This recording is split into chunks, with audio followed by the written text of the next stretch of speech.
குரு கடாட்சம், குரு அருள் உண்டாகட்டும்.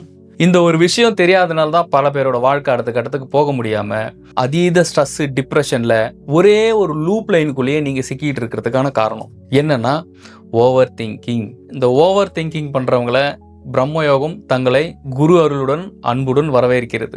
சொல்லுங்க சொல்லுங்க சொல்லுங்க குருஜி, இந்த வீடியோக்காக தான் நான் இத்தனை நாள் காத்துக்கிட்டு இருந்தேன் அப்படின்ட்டு நினைக்கிறவங்களோட மைண்ட் வாய்ஸ் இங்க சத்தமா கேட்டுக்கிட்டு இருக்கு. அதை நான் கேட்டுக்கிட்டு இருக்கேன். ஏன் ஒருத்தருக்கு ஓவர் திங்கிங் அதிகமாக ஏற்படுது? குறிப்பா பாத்தீங்கன்னா பெண்கள், அதுவும் தனிமையில இருக்கும்போது ஓவர் திங்கிங்கோட எக்ஸ்ட்ரீம் உச்சகட்டத்தில் இருப்பாங்க. அவங்களுடைய கணவர் யாருக்கிட்டனா ஒரு பொண்ணு கிட்ட 5 நிமிஷமா 10 நிமிஷமா பேசிட்டா போதும், ஃப்ரெண்டு தாண்டி விடுடி அப்படின்னா கூட என்ன இது இவங்க என்ன பேசியிருப்பாங்க, அப்படி ஒரு 10 நிமிஷம் நம்மளை பற்றி பேசியிருப்பாங்களோ, இல்லை நம்ம அம்மா அப்பா பற்றி பேசியிருப்பாங்களோ, ஒருவேளை நம்ம சமையலை பற்றி எதனா தவறாக பேசியிருப்பாங்களோ அப்படின்ற அடுத்தடுத்த லூப் லைனை கிரியேட் பண்ணி போய்கிட்டே இருக்கும் பெண்களுக்கு. ஆண்களுக்கு பார்த்தீங்க அப்படின்னா காலையில் எழுந்து ஆஃபீஸ் போகும்போது அப்படியே தெம்பாக போவாங்க, அப்படியே டிப்டாப்பாக கிளம்பிட்டு அப்படியே எனர்ஜியாக போய் ஆஃபீஸில் போய் இறங்குறதுக்குள்ள மொத்த எனர்ஜியும் சல்லுன்னு போயிட்டுருக்கும். இதுக்கு என்ன காரணம் அப்படின்னா கம்ப்ளீட்டாக ஓவர் திங்கிங் பண்ணுறதுனால தான். எப்படி இந்த ஓவர் திங்கிங் உங்களுக்குள்ளார ஏற்படுது அப்படின்னா, நீங்கள் இந்த விஷயங்களை தெரிஞ்சுக்கல அப்படின்னா உங்களுடைய வாழ்க்கையில் நீங்கள் அடுத்த கட்டத்துக்கு போகவும் முடியாது, ஒரு புதுவிதமான வாழ்க்கையை உங்களுக்குள்ளார ஆரம்பிக்க முடியாது. இந்த ஓவர் திங்க் பண்ணி அவங்க ஒரு விதமாக உள்ளுக்குள்ளார அவங்க மனம் வந்து வெடிக்கும் போது அந்த கோபத்தை எங்கே கொண்டு போய் காட்டுறதுனே தெரியாமல் தன்னுடைய கணவன்கிட்டையும் தன்னுடைய மனைவி கிட்டையும் இந்த ஓவர் திங்கில் நடக்கக்கூடிய விஷயங்களை கொண்டு போயிட்டு தள்ளிடுறீங்க. இதனால தான் பல பேரோட வாழ்க்கையிலும் பல பேரோட வீட்டுகள்லையும் இன்னைக்கும் சண்டைகளும் பல பிரச்சனைகளும் நடக்கிறதுக்கான காரணம். இதுக்கெல்லாம் காரணம் நீங்கன்னு நினச்சிக்கிட்டு இருக்கீங்க, கண்டிப்பாக கிடையவே கிடையாது. இதுக்கு முழுக்க முழுக்க காரணம் யாருன்னா உங்களுடைய மனம்தான் காரணம்.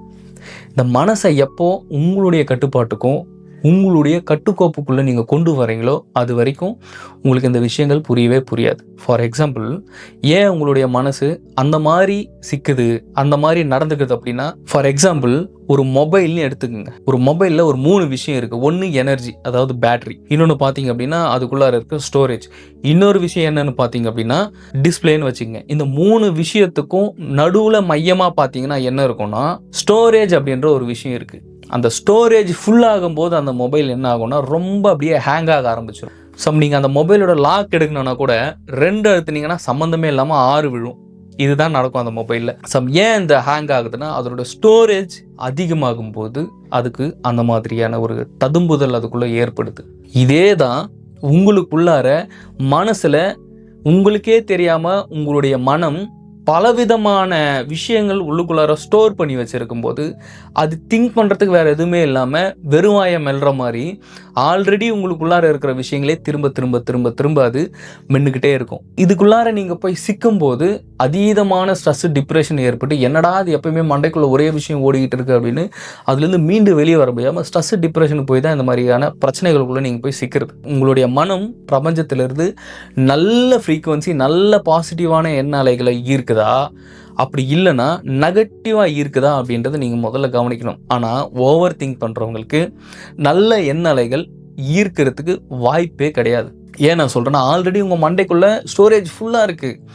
அது உங்களால் டெலீட் பண்ணவும் முடியாமல் அதுலேருந்து வெளியவே வர முடியாமல் ஒரு லூப்புக்குள்ளே நீங்கள் இருக்கும்போது புது புது விஷயங்கள் பிரபஞ்சத்திலிருந்து உங்களுக்குள்ளார பாசிட்டிவ் வர்றதுக்கு வாய்ப்பே கிடையாது. அதீதமாக எது அங்கே ப்ரியாரிட்டி அதிகமாக இருக்கோ, நெகட்டிவ் இருக்கோ, அந்த மாதிரியான நெகட்டிவான எண்ண அலைகளை தான் உங்களுடைய மனம் கம்ப்ளீட்டாக இழுக்க ஆரம்பிச்சிடும். இப்படி இன்னும் நெகட்டிவ் மேலே உங்களுக்குள்ளார சேர சேர சேர என்ன ஆகும்னா ஒரு கட்டத்துக்கு மேலே நீங்கள் உள்ளுக்குள்ளாரையே வெடிக்க ஆரம்பிச்சிருவீங்க. இப்படி வெடிச்சு தான் எல்லாம் எங்கே கோவப்படுமோனே தெரியாது, தேவையில்லாத இடங்கள்லாம் கோவப்படுவீங்க. ஒரு மொபைலில் வந்து ஹேங் ஆகுதுன்னா நீங்கள் அதை தூக்கி போட்டுட்டு வேற ஒரு ஃபோனை வாங்கிட முடியும். அது மனிதனால் உருவாக்கப்பட்ட மொபைல். அது இறைவன் உருவாக்கப்பட்ட இந்த உடலை தூக்கி எறிகிற அளவுக்கு உங்களுக்கு தெரியுமானா தெரியாது.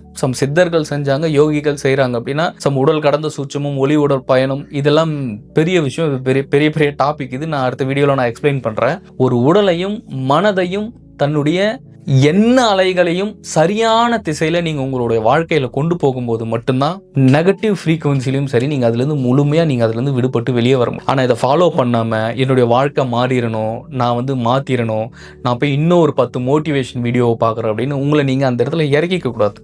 நீங்கள் அப்படி மோட்டிவேஷன் வீடியோ பார்த்தீங்கன்னா ஓவர் திங்க் பண்ணுறவங்க உங்களுக்கு தான். அந்த 5 நிமிஷம் 10 நிமிஷம் உங்களுக்கு மோட்டிவாக இருக்கும், ஆனால் அதுலேருந்து உங்களால் விடுபட முடியாது. மறுநாள் காலையில் தூங்கி எழுந்தீங்கன்னா மறுபடியும் அதே லூப்பில் தான் மறுபடியும் நீங்கள் சுற்றுவீங்க. மறுபடியும் ஈவினிங் அப்படியே கொஞ்சம் நீங்கள் எனர்ஜெட்டிக்காக இருக்கிற மாதிரி இருக்கும். மறுபடியும் நீங்கள் தூங்குனீங்கன்னா மறுநாள் காலையில் திருப்பி அதே லூப்பில் தான் இருப்பீங்க. இப்படி லூப்பில் சிக்கி சிக்கி சிக்கி ஓவர் திங்குள்ளே உங்கள் மனசு கொண்டு போய் போட்டுருக்கும். இதுலேருந்து விடுபடுறதுக்கு ஒரே ஒரு வழி தான் இருக்குது. என்னென்னா உங்களுடைய எனர்ஜியை அதிகப்படுத்திடணும். அவ்வளோதான் விஷயம். என்ன எனர்ஜினா, ஓகே குருஜி நீங்கள் சொல்லிட்டீங்க, நான் நாளையிலேருந்து ஒரு 4 இட்லி எக்ஸ்ட்ரா சாப்பிட்றேன் அப்படின்ட்டுலாம் சொல்லக்கூடாது. ஏன்னா சப்போர்ட் மாதிரி தான். மற்றபடி உணவில் உங்களுக்கு எனர்ஜியோ பெரிய விஷயமெல்லாம் எதுவுமே கிடைக்காது. நீங்கள் நல்லா வயிறு நிறைய சாப்பிட்டீங்கன்னா முதல்ல அப்படியே மந்தமாக தூக்கம் வந்துடும். கொஞ்சமாக சாப்பிட்டீங்கன்னா கொஞ்சம் ஆக்டிவாக இருப்பீங்க. ஸோ பிரபஞ்சத்தினுடைய சக்தியை உங்களுக்குள்ளார இம்ப்ளிமெண்ட் பண்ணிடுறோம். அதுதான் ரொம்ப ரொம்ப ரொம்ப ரொம்ப ஒரு இம்பார்ட்டண்ட்டான விஷயம். அந்த எனர்ஜியை நீங்கள் அதிகப்படுத்தும் போது உங்களுடைய மைண்ட் அப்படின்னு சொல்லப்படுற உங்களுடைய மனம் கொஞ்சம் நல்ல ஒரு ப்ராசஸில் செயல்பட ஆரம்பிக்கும். இதுக்கு 2 விஷயம்தான் இருக்குது. ஒன்று, உங்கள் மனசுக்குள்ள நீங்கள் தேவையில்லாமல் பதிவு பண்ணி வச்சிருக்கிற அந்த நெகட்டிவ் எனர்ஜிஸையும் நெகட்டிவ் தாட்ஸையும் முதல்ல கம்ப்ளீட்டாக அதுலேருந்து நீங்கள் டெலீட் பண்ண தெரியணும். உங்களுக்கு அதை டெலீட் பண்ணதுக்கு அப்புறமா தான் புது விதமான விஷயங்கள், எண்ணலைகள், பாசிட்டிவ் எனர்ஜி இது எல்லாமே உங்களுக்குள்ளார வர ஆரம்பிச்சிடும். ஏன்னா மனசு அப்படின்றது இறைவன் படைப்பில் 2 விதமாக இருக்குது. ஒன்று நீங்கள் ஆப்ரேட் பண்ணுற மாதிரி, இல்லைனா அது ஆட்டோமேட்டிக் கேஜெட்டாக மாறிடும். அது நீங்கள் அதை ஆப்ரேட் பண்ணுற அளவுக்கு நீங்கள் போகணும் அப்படின்னா விழிப்புணர்வுனுடைய உச்சத்துக்கு நீங்கள் போனால் மட்டும்தான் அது சாத்தியம். நீங்க இன்னும் விழிப்புணர்வுக்கோ விழிப்பு நிலைக்கோ இன்னும் வரல. அப்போ ஆட்டோமேட்டிக்கா அது செயல்பட்டுக்கிட்டு இருக்கும்போது வெளியில இருக்கிற எல்லா நெகட்டிவ் எனர்ஜிஸையும் ஃபுல்லா நெகட்டிவ் தாட்ஸையுமே உள்ளுக்குள்ளார கொண்டு வந்து போட்டு உங்களை அந்த லூப்லயே சுத்த விடுது. நீங்க கம்ப்ளீட்டா அதுல இருந்து வெளியே வரணும்னா முதல்ல உங்களுடைய எண்ண பதிவுகளை, உங்களுடைய மனப்பதிவுகளை அதுல இருந்து டெலீட் பண்ணணும். இது எல்லாமே எப்படி பண்ணணும் அப்படின்னா ஒரே ஒரு விஷயம்தான், யோகம் செய்வதால் மட்டும்தான் இது சாத்தியம். ஏன்னா வேற எதை வச்சு உங்களால் அதை டெலீட் பண்ண முடியாது. அப்போ யோகம் செய்யும்பொழுது கம்ப்ளீட்டாக உங்களுக்குள்ளார இருக்கிற அந்த நெகட்டிவ் எல்லாமே டெலீட் ஆகி கம்ப்ளீட்டாக பிரபஞ்ச சக்தி உங்கள் உடலுக்குள்ளார இம்ப்ளிமெண்ட் ஆக ஆரம்பிச்சு. ஸோ இதை பண்ணாமல் ஓவர் திங்க்லேருந்தும் சரி, உங்களுடைய வாழ்க்கையில் நீங்கள் அடுத்த கட்டத்துக்கும் போக முடியாமல் இந்த லூப்லேயே தான் இருப்பீங்க. குருநாதர் பிரம்மானந்த ஸ்ரீ சிவபிரபாகர சித்தயோகி சுவாமிகள் அவர்களுடைய அருளாசியோட பிரம்மயோகம் தீட்சை வாங்கணும்னு நினைக்கிறவங்க கீழே தெரிய இருக்க நம்பருக்கு கால் பண்ணி நீங்கள் தாராளமாக வகுப்பில் சேரலாம். இந்த காணொலி உங்களுக்கு நிச்சயமாக பயன்படும் என்று நான் நினைக்கிறேன். குருவே சரணம். குரு கடாட்சம்.